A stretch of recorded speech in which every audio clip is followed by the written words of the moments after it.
اس حوالدار نے مجھے بتایا کہ وہ BA ہے اور عنقریب اس کی ترقی ہونے والی ہے۔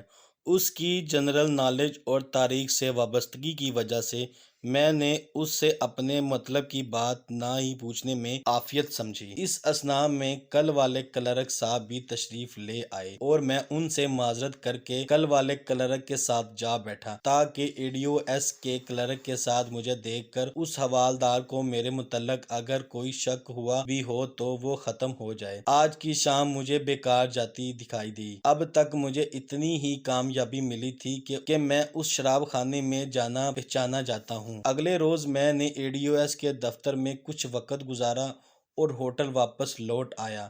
آج کی شام میرا ارادہ تھا کہ میں کسی دوسرے شراب خانے میں جاؤں۔ شام کے 6 بجے کے قریب میں رکشہ لے کر چل پڑا اور اس شراب خانے سے قریب 1 فرلانگ کے فاصلے پر واقع ایک دوسرے شراب خانے میں داخل ہو گیا۔ اس شراب خانے میں سکھ فوجیوں کی خاصی تعداد موجود تھی۔ سکھ ہو اور شراب پی رہا ہو تو اس سے اگلوانا زیادہ آسان ہوتا ہے، پھر پنجابی زبان بھی ان کے قریب ہونے کا بڑا ذریعہ ہے۔ یہاں سستی قسم کی شراب مہیا تھی۔ میں نے وسکی کی بوتل منگوائی۔ کوئی میز خالی نہ تھا، لہٰذا ایک ٹیبل پر جہاں 4 سکھ بیٹھے پی رہے تھے، میں خالی کرسی کی طرف اشارہ کرتے ہوئے پنجابی میں پوچھا، اگر اجازت ہو تو بیٹھ جاؤں؟ وہ 3 سکھ بائک وقت بولے، جم بیٹھو جی۔ میں چند منٹوں میں ان کے ساتھ گھل مل گیا۔ پنجابی زبان میں ہمیں بہت جلد بے تکلف کر دیا تھا۔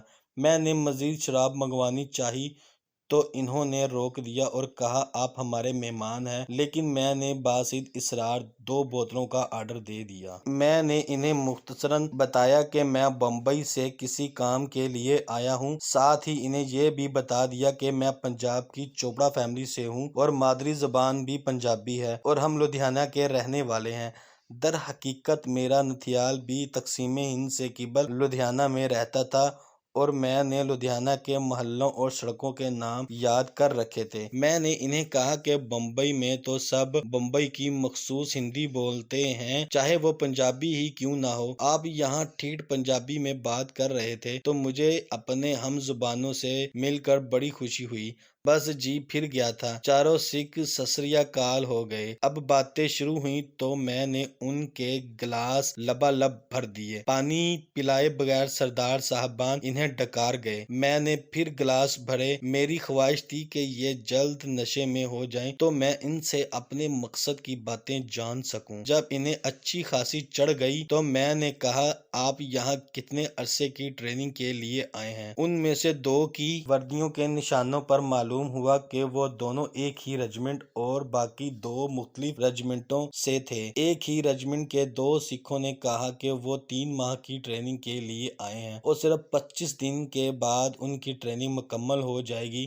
میں نے انجان بنتے ہوئے پوچھا، کیا صرف 3 ماہ میں ٹینک چلانے کی ٹریننگ مکمل ہو جاتی ہے؟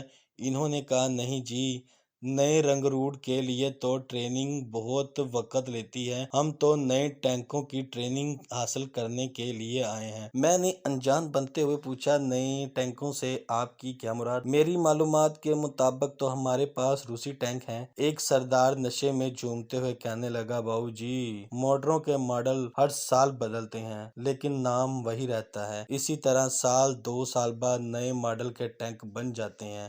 میں نے کہا، ہمارے پاس تو روسی T سیریز کے ٹینک ہیں۔ وہ کہنے لگا، بے شک ہمارے پاس T سیریز کے ہی ٹینک ہیں، لیکن اب نئے T سیریز کے ٹینک آئے ہیں۔ شراب کے نشے میں اس نے T سیریز کے نئے ٹینکوں کے نمبر بھی بتا دیے۔ میں نے فوراً ہی یہ نمبر ذہن میں محفوظ کر لیے۔ گفتگو جاری رکھتے ہوئے پوچھا کہ آپ کیا ٹریننگ ختم کر کے اپنے رجمنٹل سینٹر میں جائیں گے یا چھٹی پر گھر جائیں گے؟ جواب آیا، پہلے رجمنٹ سینٹر جائیں گے اور پھر وہاں سے جہاں رجمنٹ ڈپلائی ہوگی وہاں جائیں گے۔ میں نے کہا، سردار جی، میں چائے کا کاروباری آدمی ہوں، مجھے آپ کی بات سمجھ میں نہیں آتی۔ میں خود بھی نشے میں چور ثابت کرنے کی کوشش کر رہا تھا تاکہ میرا کوئی سوال انہیں شک میں نہ ڈال دے۔ اسی سکھ نے کہا، بھولے بادشاہو، ہر انفینٹری ڈویژن کے ساتھ 1 یا 2 ٹینک ریجمنٹس ہوتی ہیں۔ جس انفینٹری ڈویژن کے ساتھ ہماری ریجمنٹ منسلک ہے وہ فاضلکا ہیڈ ورکس کے قریب ہے۔ اس نے مزید سمجھاتے ہوئے کہا کہ آرٹلری والے پہلے ہمارا راستہ صاف کرتے ہیں اور پھر کبھی ہم آگے اور انفینٹری پیچھے اور کبھی انفینٹری آگے اور ہم پیچھے اور یوں دشمن کی صفوں میں گھس جاتے ہیں۔ میں نے باقی تینوں فوجیوں سے بھی خاصی اچھی معلومات حاصل کر لی۔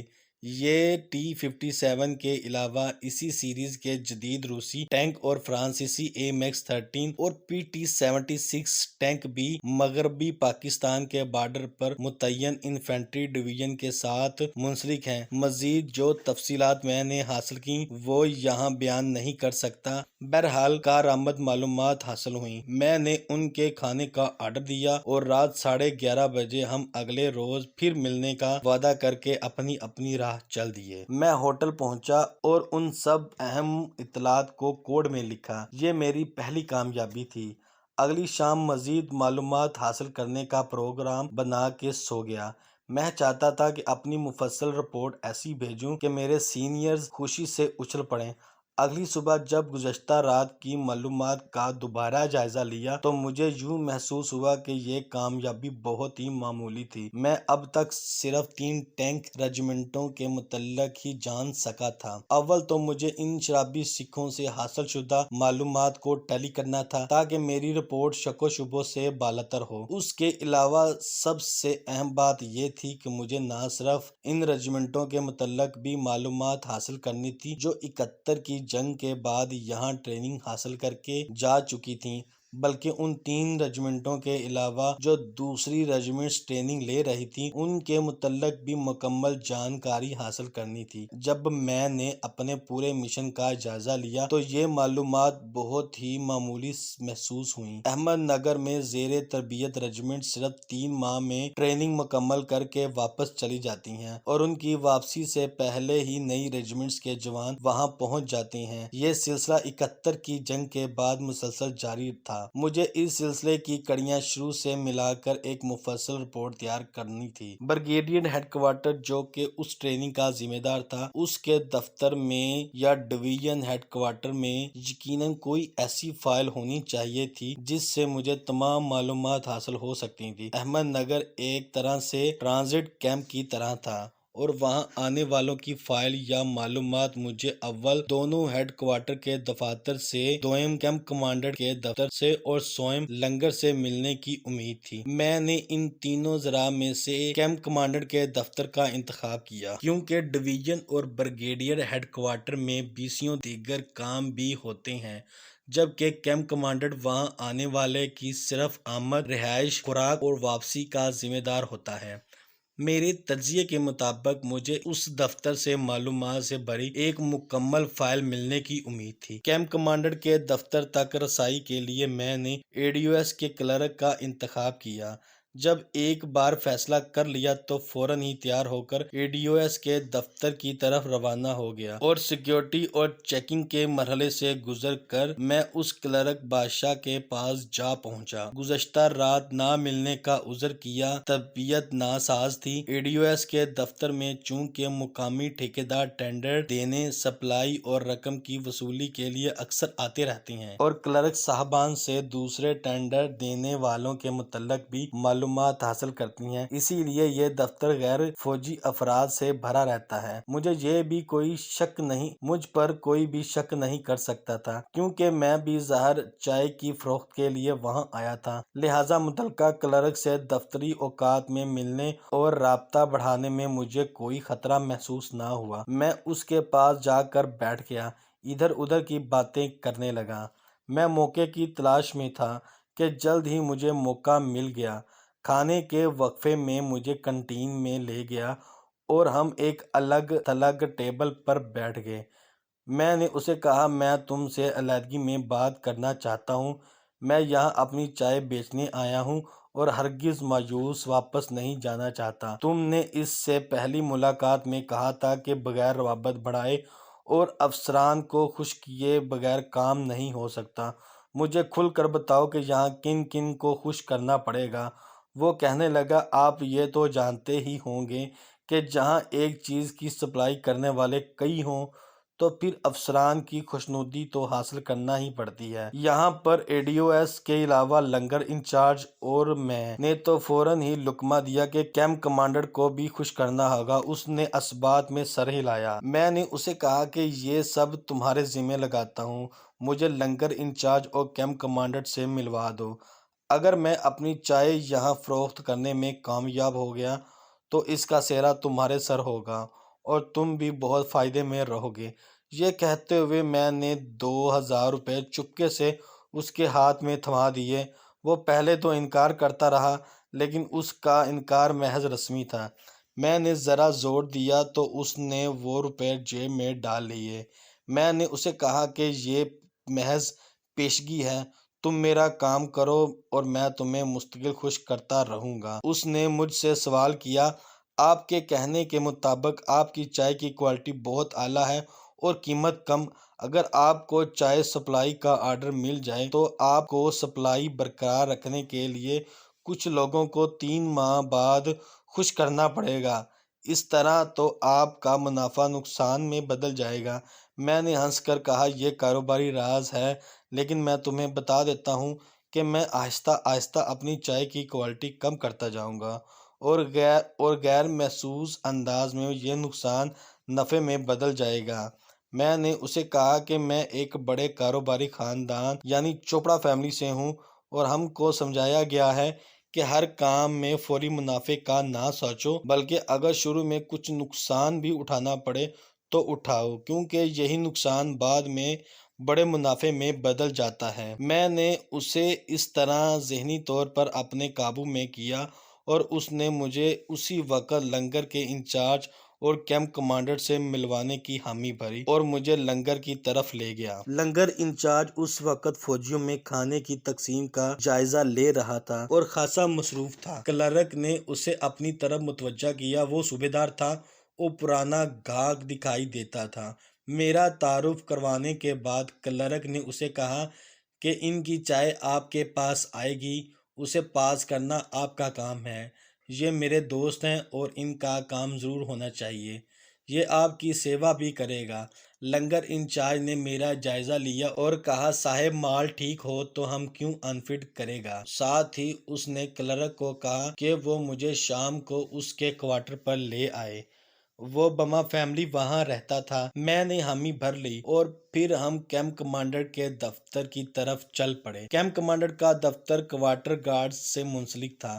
کمانڈنٹ ایک فل کرنل تھا اور اس وقت کھانے کے وقفے میں گیا ہوا تھا۔